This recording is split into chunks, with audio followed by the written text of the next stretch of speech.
Perjalanan kali ini membawa kita ke laluan P178 di seberang perai tengah Pulau Pinang. Laluan yang dikenali sebagai Jalan Bukit Minyak dan Jalan Alma ini merupakan salah satu jalan utama yang menghubungkan kawasan perumahan, kawasan komersial dan juga kawasan perindustrian di sekitar Bukit Mertajam. Di sepanjang perjalanan, kita akan melalui beberapa lokasi penting termasuk kawasan Alma, serta kawasan perindustrian Bukit Minyak yang menjadi di antara pusat ekonomi utama di negeri Pulau Pinang.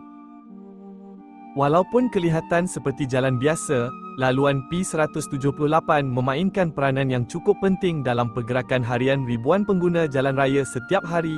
Jalan ini juga menjadi laluan alternatif menuju ke Lebuh Raya Utara Selatan melalui persimpangan Juru, menjadikannya sentiasa sibuk terutama pada waktu puncak. Mari kita teruskan perjalanan dan melihat sendiri keadaan di sepanjang laluan P178 ini.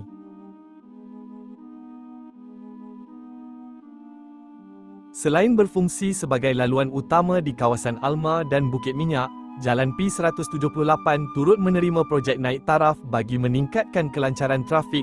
Salah satu projek yang paling ketara ialah pelebaran jalan sepanjang kira-kira 1.1 km.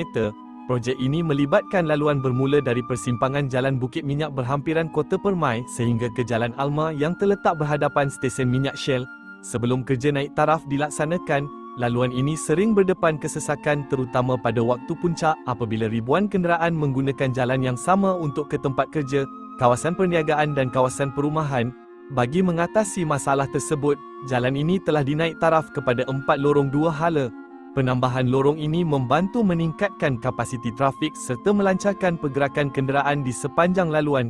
Naik taraf ini juga memberi manfaat kepada kenderaan berat yang keluar masuk kawasan perindustrian Bukit Minyak. Selain meningkatkan keselesaan dan keselamatan pengguna jalan raya, hari ini, laluan P178 terus memainkan peranan penting sebagai salah satu koridor pengangkutan utama yang menyokong pertumbuhan ekonomi dan pembangunan di kawasan seberang perai tengah.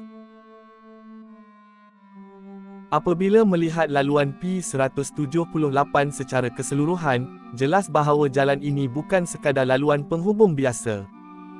Setiap hari, ribuan pengguna jalan raya menggunakan laluan ini untuk bergerak antara kawasan perumahan di Alma dengan kawasan perindustrian Bukit Minyak. Hubungan ini menjadikan P178 sebagai salah satu laluan penting yang menyokong aktiviti ekonomi di seberang perai tengah. Bagi penduduk setempat, jalan ini merupakan laluan harian untuk ke tempat kerja, sekolah, pusat membeli belah dan pelbagai urusan harian yang lain. Di sepanjang koridor ini juga terdapat beberapa kemudahan penting seperti sekolah, kawasan perniagaan, pusat komersial serta pelbagai premis perkhidmatan yang menjadi tumpuan masyarakat setempat. Selain itu, laluan P178 turut bersambung dengan beberapa rangkaian jalan utama yang membolehkan pengguna meneruskan perjalanan ke Butterworth, Juru, Kulim dan kawasan sekitarnya. Kedudukan strategiknya menjadikan jalan ini sebagai salah satu penghubung penting antara kawasan kediaman, kawasan perdagangan dan kawasan industri yang terus berkembang dari tahun ke tahun. Walaupun pernah berdepan cabaran kesesakan trafik yang ketara, usaha pelebaran jalan dan penambahbaikan infrastruktur telah membantu meningkatkan kelancaran pergerakan kenderaan serta keselesaan pengguna. Hari ini, laluan P178 terus memainkan peranan besar dalam pembangunan kawasan Alma dan Bukit Minyak. Setiap kenderaan yang melaluinya menggambarkan betapa pentingnya jalan ini sebagai nadi perhubungan yang menghubungkan komuniti, perniagaan dan industri di seberang perai tengah.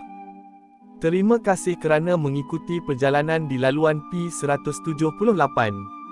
Jangan lupa untuk menyokong saluran ini dengan menekan butang suka, berkongsi video ini dan melanggan untuk lebih banyak rakaman perjalanan serta dokumentari jalan raya dari seluruh Malaysia.